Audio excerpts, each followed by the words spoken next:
오늘 이 시간에 가서 제자 삼으라라는 말씀의 제목으로 마태복음 28장부터 18절부터 20절까지 말씀을 함께 나누도록 하겠습니다.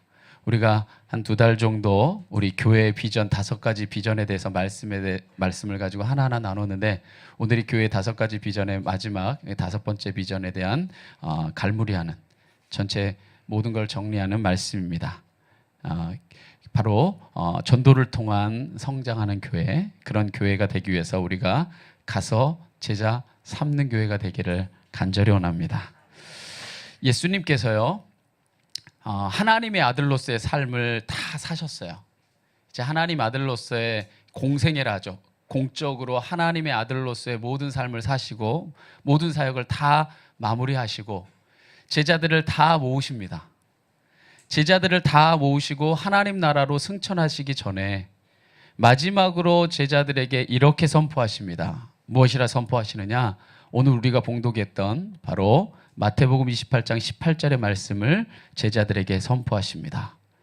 예수께서 나와 말씀하여 이르시되 하늘과 땅의 모든 권세를 내게 주셨으니 라고 말합니다.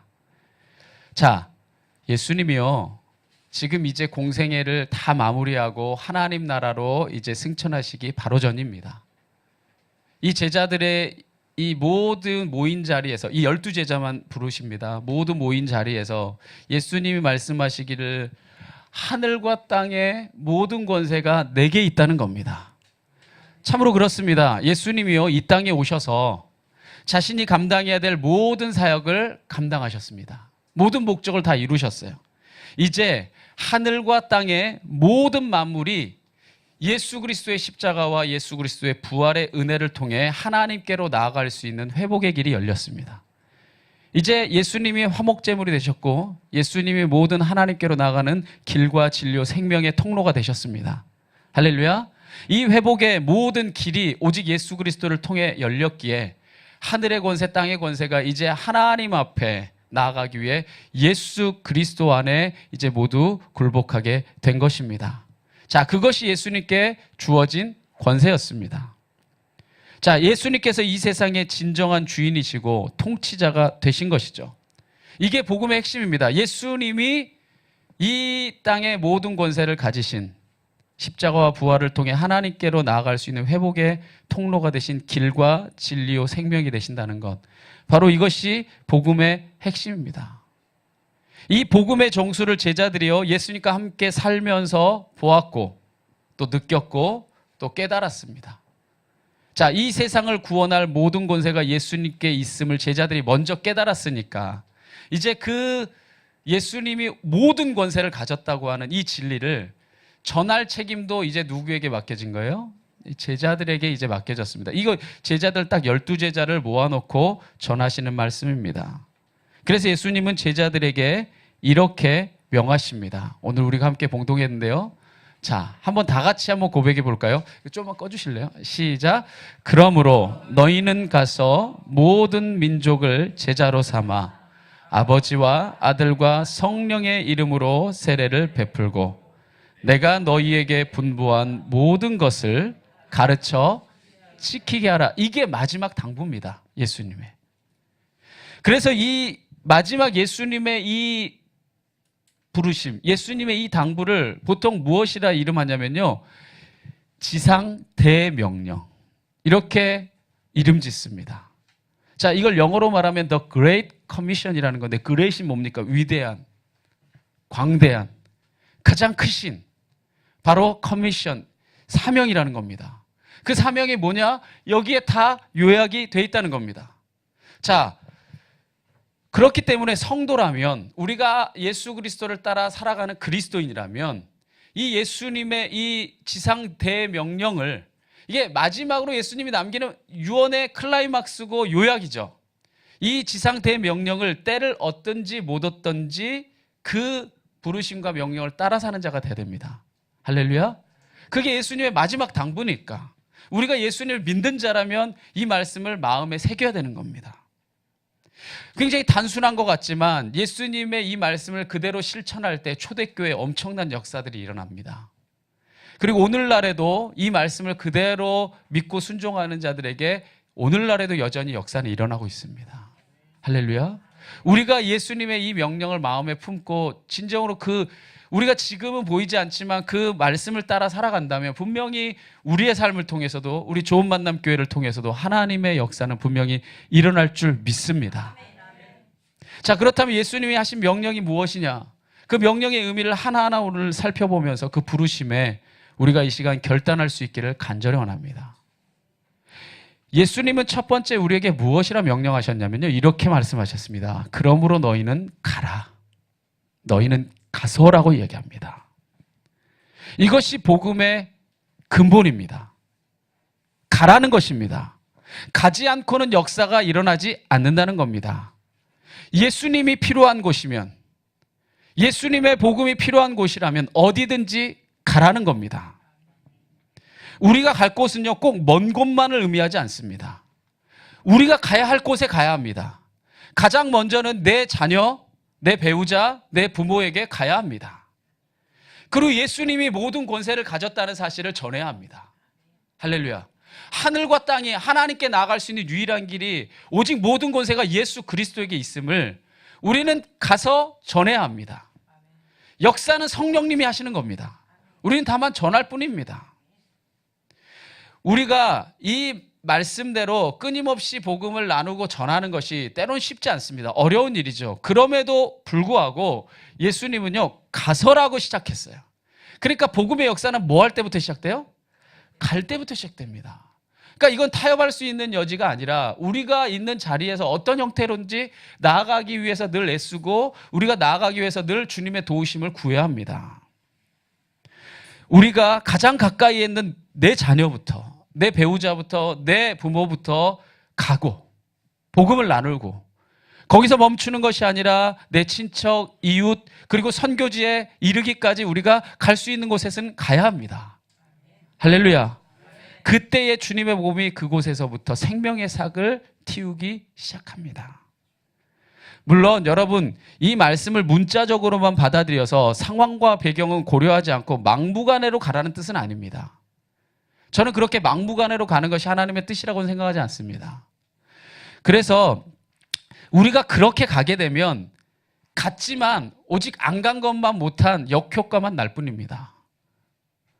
그 명동에서 막 소리 지르고 막 뻘건 거 하고 막 예수 천당 불신자 이렇게 하면요, 사실은요, 사람의 문이 열리는 게 아니라 사실 문이 닫히는 경우가 많죠. 물론 제가 그거를 다 뭐 평가절하할 수 있는 건 아니지만 때로는 우리가 가는 것이 지혜롭게 가야 합니다. 그래서 예수님의 이 가라는 명령에 진정성 있게 순종하는 게 얼마나 마음과 정성을 쏟는 일인지 모릅니다. 이 가는 게 쉬운 일이 아니에요. 굉장히 예민한 일이고 정성과 마음을 쏟아서 가야 하는 일입니다. 어떤 사람에게는 정말 단순 명료하게 복음을 전하는 게 필요한 사람이 있습니다. 복잡하게 말하는 게 아니라 단순 명료하게 전해야지 그 사람에겐 가는 것이 확실하게 역사가 일어납니다.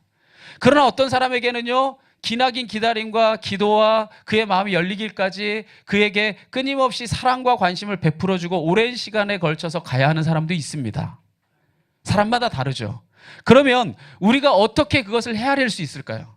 어떻게 그것을 분별할 수 있습니까? 우리가요, 예수님의 마음을 가지면 분별할 수 있습니다. 진정성을 가지는 거죠. 진짜 이 한 사람을 사랑하면요, 어떻게 가야 하는지 우리는 알 수 있습니다. 제가 예전에 우리 여기 계시지만 강 집사님 그 연애하는 거 얘기를 들어봤는데요. 아, 이분이 연애 고수입니다. 예. 그래서 내가 이분한테 가서 배우라고 하는데 영희가 그렇게 말을 안 듣더라고. 가서 배워야 되는데. 보면은요, 알아요. 밀어야 될 때와 당겨야 될 때를 알려주시더라고요. 이게 체질적으로 아는 거죠. 그런데요, 이 모든 연애 하나, 사람의 마음을 얻는 것 하나도요, 사실은요, 진정성을 가지고 관심을 가져야지 할 수 있는 겁니다. 자기만 생각하면 안 보여요. 그냥 무대 보러 가고 무대 보러 하고 싶은 대로 하죠. 아닙니다. 상대방을 진짜로 우리가 바라보고 진짜로 내 마음의 진정성을 가지고 그 한 사람의 한 영혼을 정말 내가 귀하게 여기면요, 어떻게 가야 할지가 보입니다. 왜냐하면 예수님의 마음이 우리에게 임하기 때문입니다. 그래서요, 예수님이요 12제자를 세우시고요, 이 12제자를 전도하기 위해 파송하시면서 가라 하시면서 예수님이 뭐라고 당부하셨냐면 이렇게 당부하십니다. 마태복음 10장 16절에 보면 이렇게 말합니다. 보라, 내가 너희를 보냄이, 이 세상을 향해 전도하라고 너희를 보냄이 양을 이리 가운데로 보냄 같도다. 그만큼 내가 너희를 긍휼히 여긴다는 겁니다. 보내면서도 짠하신 거예요. 그러면서 말합니다. 그러므로 너희는 뱀같이 지혜롭고 비둘기같이 순결하라. 이러면서 파송하십니다. 12제자를 전도의 길로, 사명의 길로 파송하십니다. 우리는요, 비둘기같이 순결한 마음으로 가야 합니다. 말씀 앞에 진짜 아멘할 수 있는 그런 순결한 마음이 있는 사람에게 역사는 일어납니다. 그러나 전제가 있습니다. 가긴 가되 뱀같이 지혜로운 마음으로 가야 합니다. 그래야 열매가 일어나는 겁니다. 예수님의 이 가르침, 예수님의 말씀을 따라 사도 바울이 그렇게 갔습니다. 사도 바울은 다 갔어요. 그죠?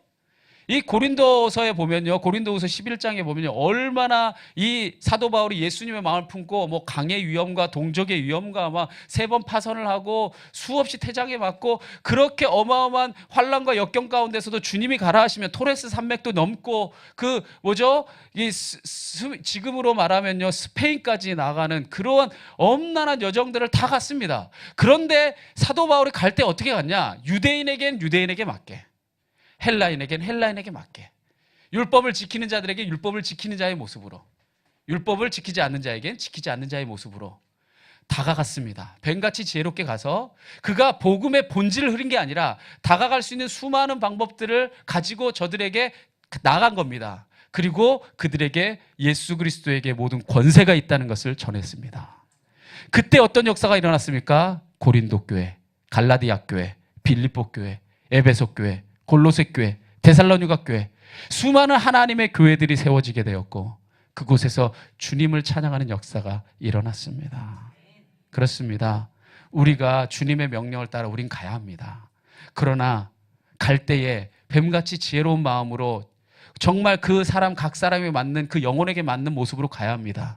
그래서 우리에게 뱀같이 지혜로운 마음이 필요하죠. 변치 않는 비둘기 같은 순결한 마음이 필요하죠. 그래서 기도하는 겁니다. 그래서 성령의 도우심이 필요한 겁니다. 전도는 우리의 힘과 능력으로 절대로 되지 않습니다. 저는요, 제가 주중에도 이렇게 못 나오시거나 이런 분들 이렇게 전화해서 이렇게 권면하기도 하고 대화하기도 하는데요. 그런 대화로 네, 올게요 한 다음에 안 오시는 분들 되게 많아요. 때로 많아요. 그럴 때마다 내 말에는 아무 능력이 없구나. 그때 기도합니다. 하나님이 은혜를 주셔서, 하나님이 감동을 주셔서, 저는 그냥 말을 전하지만 하나님이 역사해 주시옵소서. 그때 하나님이 여러분 중심 가운데 일하시는 줄 믿습니다. 그렇다면 우리가 가는데 누구에게 가야 될까요? 오늘 성경은 말합니다. 모든 민족에게 가라. 누구에게나 가라. 누구든지 목마르거든 내게로 와서 마시게 해라. 나를 믿는 자는 성경의 이름같이 그 배에서 생수의 강이 흘러나오게 할 것이다. 누구든지 주의 이름을 부르는 자는 구원을 얻으리라. 우리는 모든 족속에게 가야 합니다. 내 컨셉에 맞고 내 스타일에 맞고 내 성향에 맞는 사람에게만 가는 것 아니라 때로는 내 스타일에 맞지 않고 내 성향에 맞지 않아도 우리에게 주님의 마음을 주신다면 모든 족속에게 가야 하는 줄 믿습니다. 그러면서도 각 사람에 대한 사랑과 관심을 가지고 다가갈 때에 하나님께서 우리를 통해, 우리가 발을 딛는 곳에서 우리를 통해 역사하실 줄 믿습니다. 예수님이 주신 명령입니다. 가라. 가장 먼저는 가라. 그러면서 계속해서 예수님이 무엇이라 그 제자들에게 당부하시느냐? 제자를 삼아라. 할렐루야. 너희가 가서 할 일이 세상 것 하라는 것 아니라 마지막 내 당부인데 너희는 가서 그 모든 사람을, 모든 족속을 제자로 삼으라고 말합니다. 여러분, 예수님이요, 우리에게 제자로 삼으라고 이야기한 것은 다른 말로 돌려 말하면 너희가 스승이 되라는 말입니다. 여러분, 제자 삼으라는 말은 되게 쉬워 보이는데 여러분이 스승이 되라는 말은 어렵죠. 그런데 그게 예수님이 당부하신 말입니다. 너희가 스승이 되라는 거예요. 자, 유대인의 관점에서요, 사람을 제자로 삼는다고 하는 것은, 이 사람들은 다 유대인이었으니까 이들에게 누군가를 제자로 삼는다는 것은요, 그 사람이 선생으로서의 가치와 자질을 갖고 있다는 의미였어요. 이것과 동시에 어떤 의미를 갖고 있냐? 그 밖의 사람들도 그걸 인정할 만하다. 그럴 때 스승으로 인정합니다. 왜냐하면 오늘날 같이 학제가 다 돼 있어가지고 학교를 가가지고 우리가 뭐 1학년, 2학년, 3학년 수업을 받는 게 아니라 그때 당시에 선생은 뭐냐면요. 이 처마 같은 데 있죠. 이렇게 회당 같은 데나 아니면 뭐 다른 데도 이 처마 같은 데 있으면 이 그늘 같은 데서 이렇게 앉아서나 아니면 들판을 걸으면서 대화를 하면서 제자들을 가르치는 거예요. 그래서 그 모임 가운데 내가 그 말을 들으려고 그 자리에 가거나 그 발걸음을 따라서 스승과 함께 걸어가겠다고 하는 것은 첫 번째는 그 사람이 선생으로서 자질이 있다는 얘기고, 그리고 이 사람도 기꺼이 그걸 뭐 한다는 얘기예요? 인정하고 따른다는 얘기예요. 그래서 여러분, 소크라테스가 그렇게 가르쳤어요. 그렇게 가르친 사람이 플라톤이에요.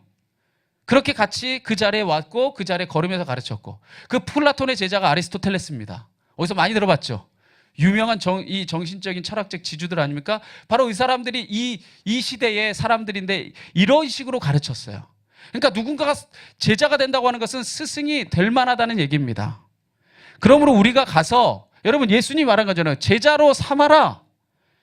이야기할 때에 이 말씀은 우리에게 먼저 주시는 말씀입니다. 너가 스승이 될 만하여라. 그렇습니다. 우리가 누군가를 제자로 삼기 위해서는요, 기억하십시오. 누군가가 기꺼이 따르고자 하는 마음이 들어야 합니다.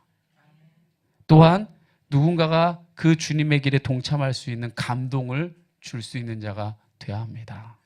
그 감동을 줄 때에 우리의 제자가 세워지는 겁니다. 실로 쉽지 않은 일이죠. 쉽지 않습니다. 그럼에도 불구하고 예수님의 이 명령을 지키며 나갈 때에 가장 중요한 유익은 뭐냐? 내 자신이 하나님 앞에 바로 서게 됩니다.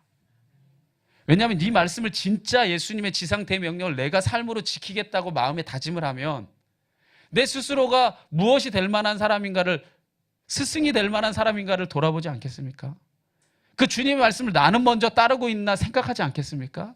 그것은 먼저 나 자신이 하나님 앞에 바로 서는 유익이 있게 되는 겁니다.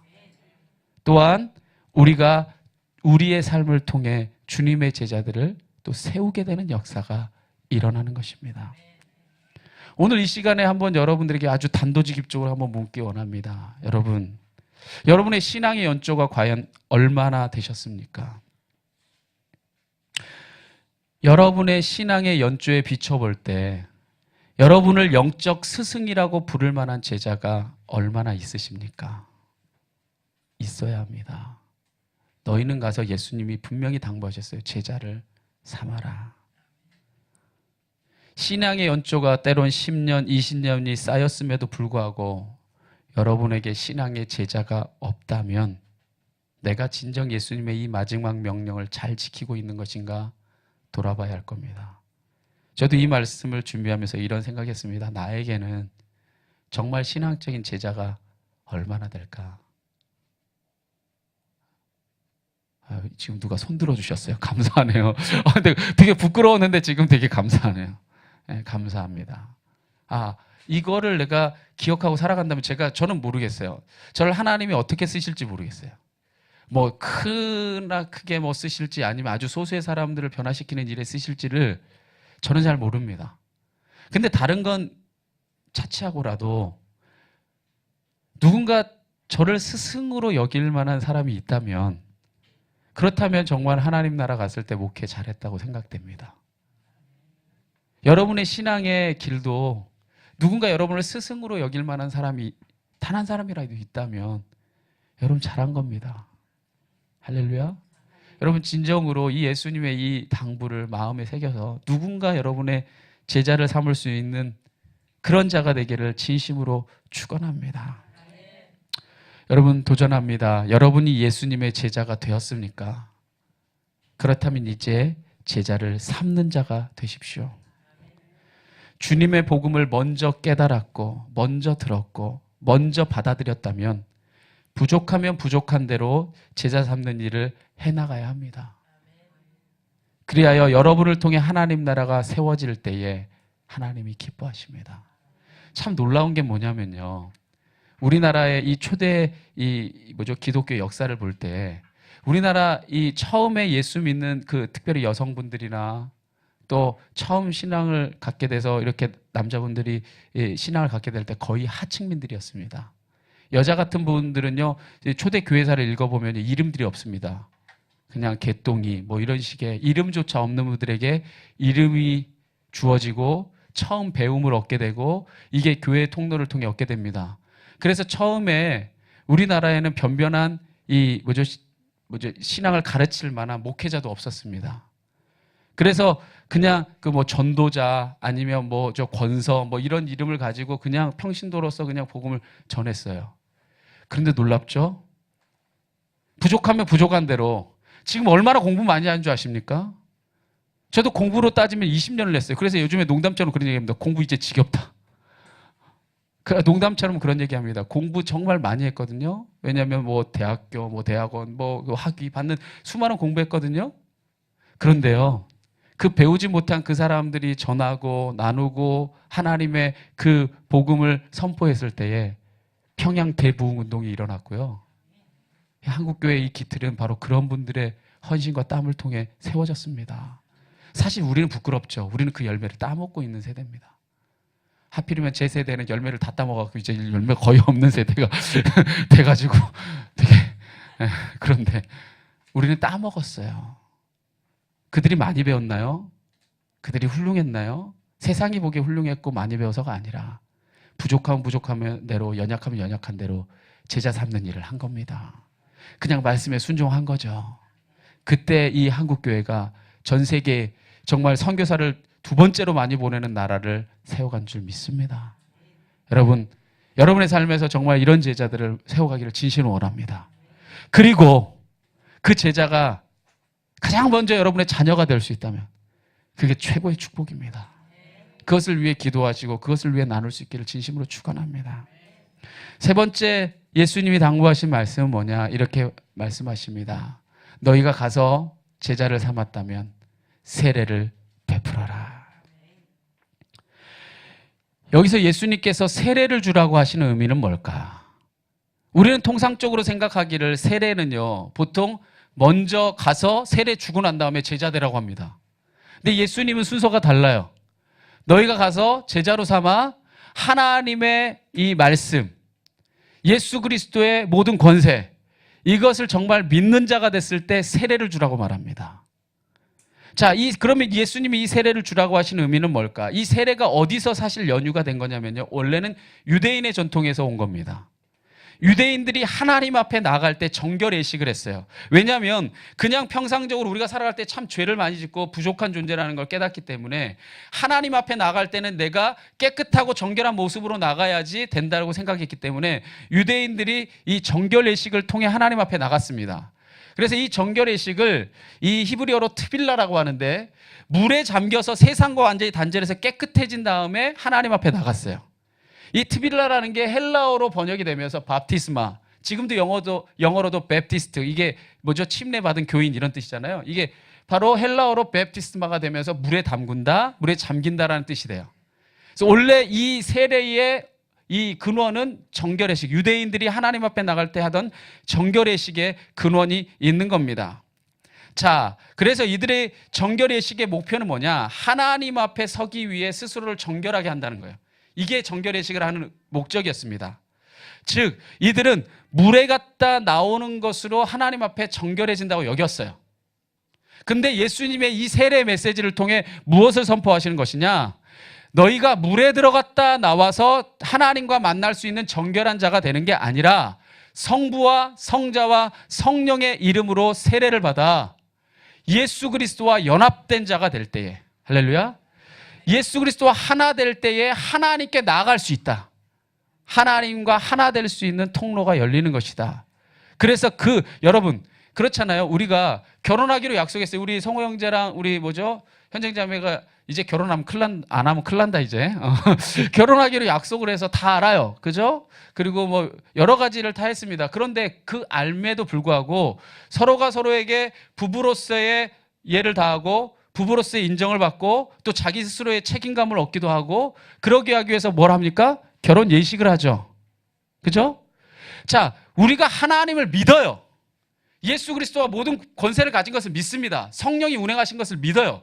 근데 그 믿은 것을 결혼을 할 건데 이미 결혼을 다 했고 약속을 했고 하나님을 믿는데, 그런데 무엇을 통해 확증하는 거냐? 예식을 통해 두 사람이 하나가 되었음을 선포합니다. 예식을 통해 저가 예수 그리스도와 연합되었음을 선포합니다. 할렐루야. 그래서 하나님께로 나아갈 수 있는 길이 열리는 거죠. 그래서 이 세례의 의미는 바로 물에 들어왔다 나와서 정결해지는 게 아니라 성부와 성자와 성령의 은혜 가운데 잠기어서 바로 세례를 받아 예수와 연합하는 것이 하나님과 연합할 수 있는 정결한 모습으로 변화되는 것이다. 이것을 가르쳐 너희가 이 세례를 주라고 말합니다. 그래서 이 의미를 히브리서의 이 말씀이 분명하게 말해줍니다. 히브리서 10장 22절에 보면 또한 우리 마음은 그리스도의 피뿌림으로 인해 악한 양심에서 벗어나 깨끗해졌으며 우리 몸도 맑은 물로 인해 정결해졌으므로 이제는 확고한 믿음과 진실한 마음으로 하나님께 담대히 나아갑시다. 할렐루야. 우리가 예수 그리스도의 피뿌림, 그 보혈의 은혜로 우리가 온전한 이 악한 양심에서 자유함을 얻었고 우리의 몸도 맑은 물, 바로 이 정결해지는 이 세례를 통해 정결해졌으므로 이제는 확고한 믿음과 진실한 마음으로 하나님께 나아갈 수 있습니다. 할렐루야. 바로 이러한 제자 삼은 자들에게 세례를 주어서 하나님의 자녀 삼으라고 말씀하신 겁니다. 예수님의 이 가르침을 통해 진정한 전도가 뭔지를 깨닫게 됩니다. 우리 보통 전도한다고 할 때 이 전도의 의미는 보통 사람 데려다가 불러 앉혀놓는 것을 전도라고 생각하는데 아닙니다. 진짜 전도는 교인 숫자 불리려고 아무에게나 세례 주는 것 아니라 먼저 예수님의 제자가 되기로 결단한 자들에게 성부, 성자, 성령의 이름으로 세례를 줘야 합니다. 하나님이 누구인지, 예수님이 누구인지, 성령님이 누구인지조차 모르는 이들에게 값싸게 세례를 남발했기 때문에 오늘날에 수많은 크리스찬들이 크리스찬임에도 불구하고 자신이 예수님의 제자답게 살지 못하고 하나님의 자녀답게 살지 못하고 성령의 전으로서 살지 못하고 이 세상에 오히려 패역한 세대가 되고 만 것입니다. 우리의 옛 자아가 죽고 예수 그리스도가 우리의 삶의 주인이 되는 것. 할렐루야. 그리하여 하나님과 연합한 자가 되는 거룩한 성도가 되는 것. 바로 그러한 자리에 이르기까지 우리는 끊임없이 도를 전해야 합니다. 그것이 진정한 전도입니다. 예수님이 당부하십니다. 너희는 가라. 그리고 그들을 제자로 삼아서 성부, 성자, 성령의 이름으로 세례를 주라. 그리고 마지막으로 이렇게 당부하십니다. 내가 너희에게 분부한 모든 것을 가르쳐 지키게 하라. 한번 저를 보실래요? 여러분, 누구에겐가 우리가 도를 전했을 때에 이 도가 온전히 전해진 증거는 뭐냐? 말씀을 받은 자들이, 이 도를 전해받은 자들이 말씀대로 사는 데까지 이르는 데 있습니다. 누가복음 8장 21절에 보면 예수님이 묻습니다. 누가 나의 진짜 가족이냐? 누가 나의 진정한 가족이냐? 예수님이 물어요. 그리고 예수님이 대답하십니다. 말씀을 듣고 행하는 자가 내 가족이다. 할렐루야. 육적인 혈육의 가족이 아니라 영적으로 내 가족은 내 말을 듣고 그 말을 행하고 순종하는 자가 내 가족이라 말합니다. 그러므로 우리가 진짜 예수님의 가족이 되는 길은 예수님의 말씀대로 사는 데 있습니다. 할렐루야. 그렇다면 여러분 보세요. 예수님이 진짜 원하는 게 뭡니까? 예수님이 진짜 원하는 걸 요약하면 뭡니까? 이거예요. 요약하면 가라. 제자 삼아라. 세례를 주어라. 이것을, 이 예수님의 말씀을 듣고 행하는 자가 예수님의 진짜 가족입니다. 그러니까 예수님이 이 말씀을 듣고 그들에게 가르쳐 지키게 하는 자로 만드는 것을 예수님이 가장 원하는 거죠. 믿으십니까? 예수님의 말씀을 듣고 행하는 자라 했으니까 이 말씀 그대로 가서 행하는 자가 되어서 그들에게 가서 세례를 주고 제자 삼는 것이 주님이 가장 원하는 것입니다. 그렇기 때문에 예수님이 원하시는 뜻을 딱 한마디로 이 전도를 요약하면 이렇습니다. 전도의 완성은 도를 전해받은 자가 도를 전하는 자로 설 때 완성되는 겁니다. 가르쳤는데 지키는 자가 될 때, 내가 갔는데 제자를 삼았는데, 그리고 그에게 성령을 주었는데 예수님을 닮은 제자로 양육되어서 저가 또한 가는 자가 될 때, 제자 삼는 자가 될 때, 그리고 세례주고 주님의 백성들을 세우는 자가 될 때 전도는 완성되는 겁니다. 이 거룩한 사명을 우리가 감당해야 되는 겁니다. 그것을 주님이 원하십니다. 그 명령을 따라 사는 자들에게 주님이요, 사명만 준 게 아니라 은혜도 허락해 주셨어요. 뭐라고 약속해 주셨냐? 이렇게 약속하십니다. 한번 이 20절 하반절 마지막 말씀은 다 같이 한번 읽어볼까요? 시작.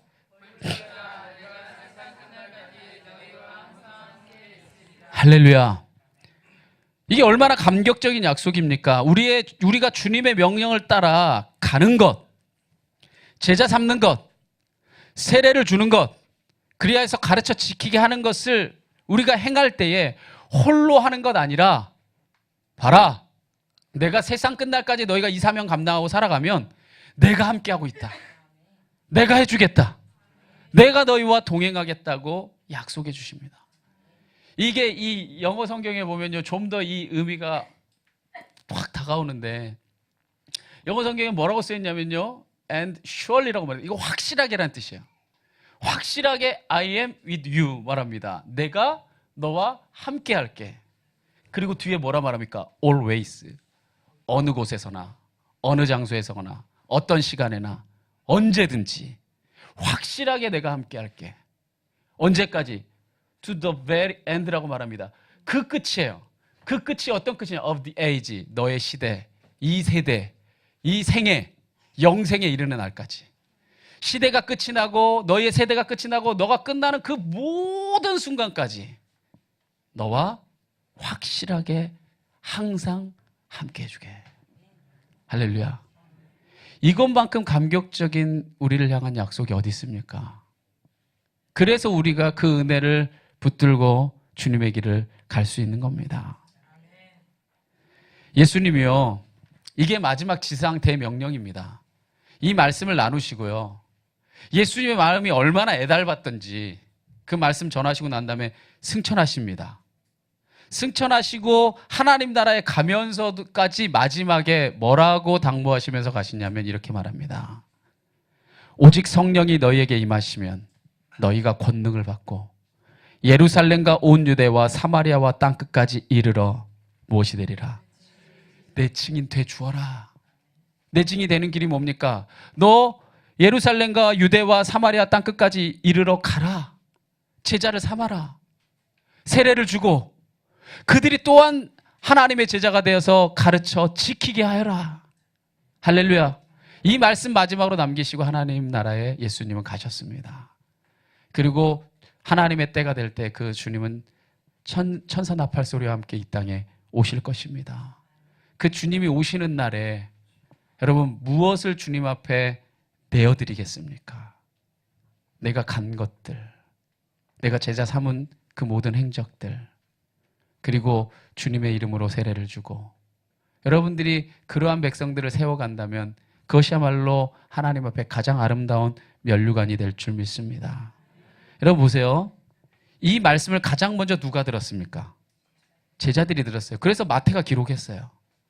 이게 마태가 기록했잖아요. 12제자를 앉혀놓고 하신 말씀입니다. 이 마태복음에 남겨 있는데 예수님이 그 말씀을 12제자들이 가장 먼저 들었습니다. 가장 먼저 듣고 난 다음에 그들이 그 말씀을 마음에 품고 열흘 동안 기도하며 그 주님의 그 뜻을 묻고 또 물었습니다. 그때 기도하는 그들에게 성령이 불의 혀처럼 각 사람에게 임하게 됩니다. 그래서 하나님의 영이 저들의 마음 가운데 불붙듯이 부어지게 됩니다. 그리고 그 하나님의 역사가 저들 가운데 일할 때 어떤 일이 일어났는가? 바로 저들이 가서 제자 삼아 세례를 주고 가르쳐 지키게 하는 일이 바로 사도들이 행한 행전, 그리고 신약 성경 전체에 담겨져 있습니다. 몇 가지만 살펴볼까요? 성령을 받은 그때에 그 말을, 복음을 전합니다. 가서 복음을 전해서 복음을 받은 사람들이 뭘 받습니까? 세례를 받으면 이달의 신도의 수만 처음에 3,000명이나 더하게 됩니다. 그 외에도 수많은 역사들이 있습니다. 사도행전 8장에 보면 그 흩어진 사람들이, 이제 핍박을 받아 흩어진 사람들이 두루 다니며 복음의 말씀을 전할 때에, 가서 전할 때에 빌립이 어디에 갑니까? 예루살렘에 갔고 유대에 갔고 사마리아의 성에 내려가 그리스도를 백성들에게 전파하니 무리가 빌립의 말도 듣고 행하는 표적도 보고 한 마음으로 그가 하는 말을 따르더라. 할렐루야. 주님의 제자가 되는 무리들이 사마리아 땅에도 역사가 일어나게 됩니다. 그리고 사도 바울이 다메섹에 있는 제자들과 함께 며칠 있을 때 즉시로 각 해당에서 예수가 하나님의 아들이심을 전파하니 그들이 믿는 역사가 일어납니다. 이게 시리아 땅입니다. 예루살렘과 온 유대와 사마리아를 넘어서 시리아 땅까지 넘어갔습니다. 그리고 또 어떤 일이 일어납니까? 베드로가 이 말을 할 때 성령이 말씀 듣는 모든 사람에게 내려오시니 베드로와 함께 온 할례 받은 신자들이 이방인들에게도 성령 부어주심으로 말미암아 놀라니 이는 방언을 말하며 하나님을 높임을 들었더라. 이방인에게도 성령이 임하고 방언이 임하고 하나님의 역사가 일어납니다. 예루살렘과 온 유대와 사마리아 땅끝까지 이르러 가서 전하였고 제자 삼았고 세례를 주었고 주님의 백성들이 나타나게 하였고 그 복음의 결과물이 우리입니다. 이 역사가 끊이지 않고 2000년을 넘게 흘러와서 우리가 있는 겁니다.